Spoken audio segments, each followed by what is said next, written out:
अस्सलाम वालेकुम दोस्तों, कैसे हो? उम्मीद है कि सब खैरियत से होंगे।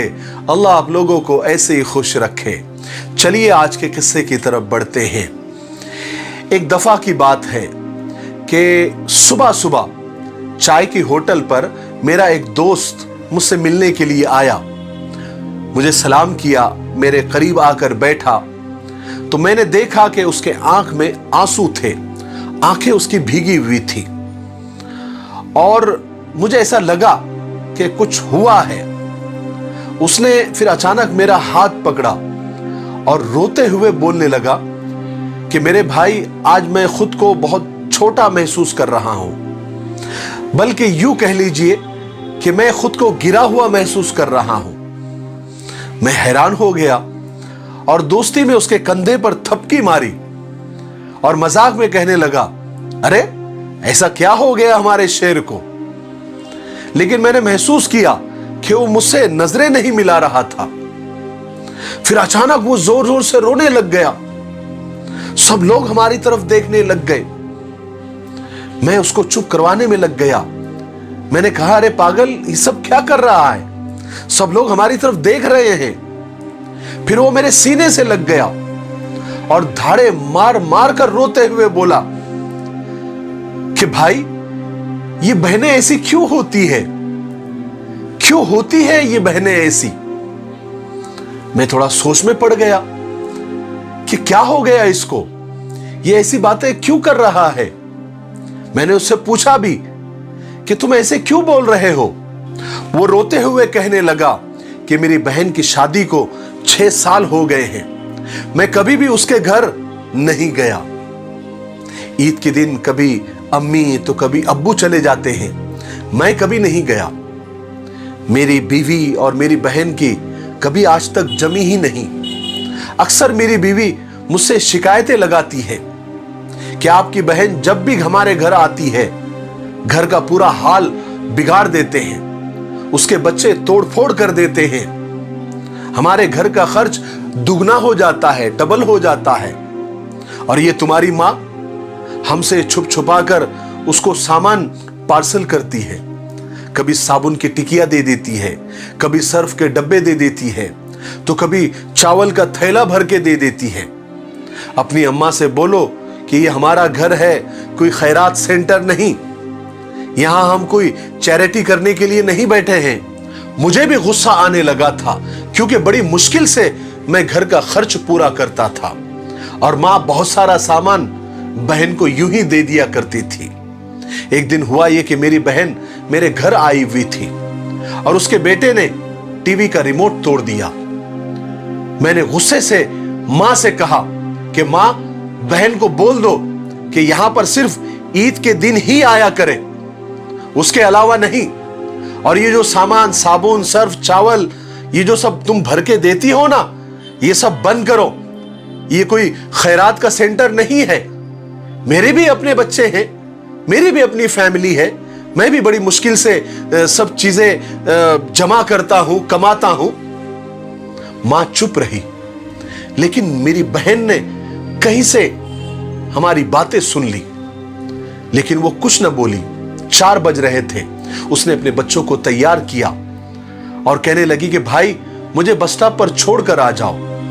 मैंने ऐसे ही झूठे मुंह से कहा कि रह लेती कुछ दिन, लेकिन वो मुस्कुराई, कहने लगी, नहीं भाई, मेरे बच्चों की छुट्टियां खत्म होने वाली हैं, मैं अब नहीं रुक सकती, मुझे तुम बस स्टॉप पर छोड़कर आ जाओ।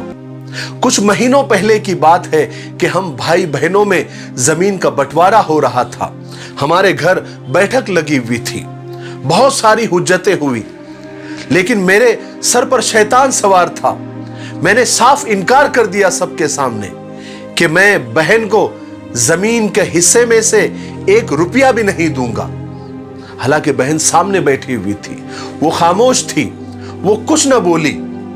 लेकिन मेरी मां ने मुझसे कहा कि बेटा, बहन का भी हक बनता है, शरीयत ने उसको भी हक दिया है, सबको खुदा के पास जाना है, खुदा को मुंह बताना है। तो मैंने मां को गाली देकर चुप करा दिया और कहा कि कुछ भी हो जाए, मैं बहन को हिस्सा नहीं दूंगा तो नहीं दूंगा। मेरी बीवी ने भी मेरे बहन को गालियां दी, बुरा भला कहा। वो बेचारी खामोश थी। इस बात को कई महीने हो गए, लेकिन आज ये कोरोना वायरस की वजह से मेरी हालत ऐसी हो गई कि मेरी नौकरी छूट गई। आजकल मेरे पास कोई कामकाज नहीं है, जेब खाली है, बैंक अकाउंट खाली है। उसमें मेरे बेटे को टीबी हो गई, टीबी की बीमारी हो गई। मेरी बीवी को शुगर हो गई, मेरे कमर में फ्रैक्चर हो गया। मेरे पास इलाज कराने के लिए पैसे नहीं हैं। मैं बहुत परेशान था। मुझ पर 2 लाख रुपए का कर्ज भी हो गया था और ईद भी अनकरीब आने वाली थी। मैं कमरे में अकेला बैठा हुआ था। शायद मैं रो रहा था, अपने हालात पर रो रहा था, अपने आप पर रो रहा था। इतने में घर की बेल बजी। दरवाजा खोला गया तो वही बहन घर में दाखिल हुई। मैंने दिल में कहा, आ गई मनहूस, इसको यही वक्त मिला आने के लिए। उतने में मेरी बीवी मेरे पास आ गई और मेरे करीब आकर आहिस्ता से मुझे कहा कि देखिए जी, कोई जरूरत नहीं है तुम्हारी बहन के लिए खाना बनाने की, गोश्त या बिरयानी पकाने की। मैं कुछ करने वाली नहीं हूं, उसको जल्दी से बात करो और रवाना कर दो। मेरी बहन तकरीबन 1 घंटे के बाद, शायद फ्रेश वगैरह होने के बाद, मेरे कमरे में आई जहां मैं परेशान बैठा हुआ था, अपने हालात को, अपनी किस्मत को कोस रहा था। वो मेरे नजदीक आई और बड़े प्यार से मुझे पूछा, भाई परेशान हो? मैं मुस्कुराया नहीं तो मेरी बहन मेरे करीब आई, मेरे सर पर हाथ फेरा और मुझसे कहने लगी, मैं बड़ी बहन हूं तुम्हारी, तुम मेरे गोद में खेले हो, थोड़े से बड़े लगते हो तो क्या हुआ। फिर मेरी बहन मेरे और नजदीक आई और अपने पर्स में से 2 सोने के कंगन निकाले और मेरे हाथ में रख दिए और आहिस्ता से बोली, मेरे भाई तुम पागल हो, तुम ऐसे ही परेशान हो जाते हो, तुम्हारी बचपन से यही आदत है कि छोटी छोटी बातों का टेंशन ले लेते हो। तुम्हारे भाईजान शहर गए थे, बच्चे स्कूल गए हुए थे, तो मैंने सोचा कि दौड़ते दौड़ते भाई से मिलकर आ जाऊं। मेरे भाई ये कंगन बेचकर अपना खर्च और अपने बेटे का इलाज करवा लेना और जरा शक्ल अच्छी बनाओ। शक्ल तो देखो कैसी हो गई, क्या हालत बना रखी है तुमने। मैं खामोश था, बल्कि सन्न हो गया था। मैं शौक था कि ये वही बहन है जिसके लिए मेरे दिल में रत्ती बराबर भी मोहब्बत नहीं थी, जिसका हक मैंने मारा था, जिसके आ जाने से हम उसके बोझ तले दब जाते थे। बस मैं यही सोच रहा था कि मेरी बहन की आवाज ने मेरी खामोशी को तोड़ दिया और मेरी बहन बोली कि भाई ये कंगन के बारे में तुम किसी को नहीं बताना, तुमको मेरी कसम है। और उसने मेरे माथे पर बोसा दिया और 1000 रुपए जो 100 50 के नोट थे, उसकी जमा पूंजी थी, वो मेरे जेब में डालकर मुझसे कहा कि भाई बच्चों के लिए आज गोश्त लेकर आना और घर में कुछ अच्छा बना देना, और जब तक मैं जिंदा हूं परेशान मत होना। तुम्हारे भाईजान की तनख्वाह होंगी तो मैं दोबारा आऊंगी। फिर जल्दी से मेरी बहन ने अपना हाथ मेरे सर पर रखा और कहने लगी, जरा सा परेशान क्या हो गया, देखो बाल सफेद कर लिए। और वो जल्दी जल्दी में जाने लगी। मैंने उसके पैरों की तरफ देखा तो उसने टूटी हुई जूती पहनी थी और पुराना सा दुपट्टा ओढ़ा हुआ था। वो जब भी आती थी वही दुपट्टा ओढ़कर आती थी और वो बहन अपना सब कुछ लुटाकर वो जा रही थी। मेरे भाई मेरे बहन की मोहब्बत में मैं तो मर गया, मैं तो पानी पानी हो गया। उसकी मोहब्बत और मेरे दिल में उसके लिए नफरत से मैं जमीन में धंसा जा रहा हूं। मैं क्या करूं? भाई हम कितने मतलब परस्त होते हैं, बहनों को पल भर में बेगाना कर देते हैं और बहनें भाइयों का जरा सा दुख बर्दाश्त नहीं कर सकती। मेरा दोस्त हाथ में सोने के कंगन लिए जोर जोर से रो रहा था। उसके साथ मेरी आंखें भी भीग गई थी, नम हो गई थी, मैं भी रोने लग गया था। हमारी बहनें अपने घर न जाने कितने दुख सह रही होती हैं।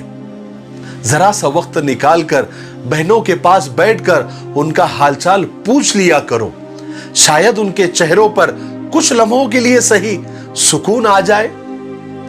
इंसान इंसानियत से है, दर्द दिल के लिए खुदा ने इंसान को पैदा किया है, वरना इबादत और ताअत के लिए फरिश्ते खुदा के पास कम नहीं थे। मेरे भाइयों, बहनों और दोस्तों, मेरी कुछ बातें आप याद रखें। खून के रिश्तों को वक्त देना चाहिए।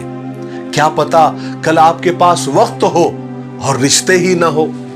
रिश्ते मासूम परिंदों की तरह होते हैं, सख्ती से पकड़ोगे तो मर जाएंगे, नरमी से पकड़ोगे तो उड़ जाएंगे, लेकिन मोहब्बत से पकड़ोगे तो जिंदगी भर साथ निभाएंगे। समझौता करना सीखो, सुलह करना सीखो। थोड़ा सा झुक जाना किसी रिश्ते को तोड़ देने से लाख दर्जे बेहतर होता है। कभी किसी का साथ ये सोचकर मत छोड़ना कि उसके पास आपको देने के लिए कुछ भी नहीं है, बल्कि ये सोचकर रिश्ते निभाते रहना कि हो सकता है उसके पास आपके सिवा कुछ भी ना हो। मुझे उम्मीद है कि आज के किस्से से हमको बहुत कुछ सीखने के लिए मिला होगा। मेरे लिए, पूरी उम्मत के लिए और पूरी इंसानियत के लिए खैर और भलाई की दुआ करते रहें। अस्सलामु अलैकुम व रहमतुल्लाहि व बरकातुहू।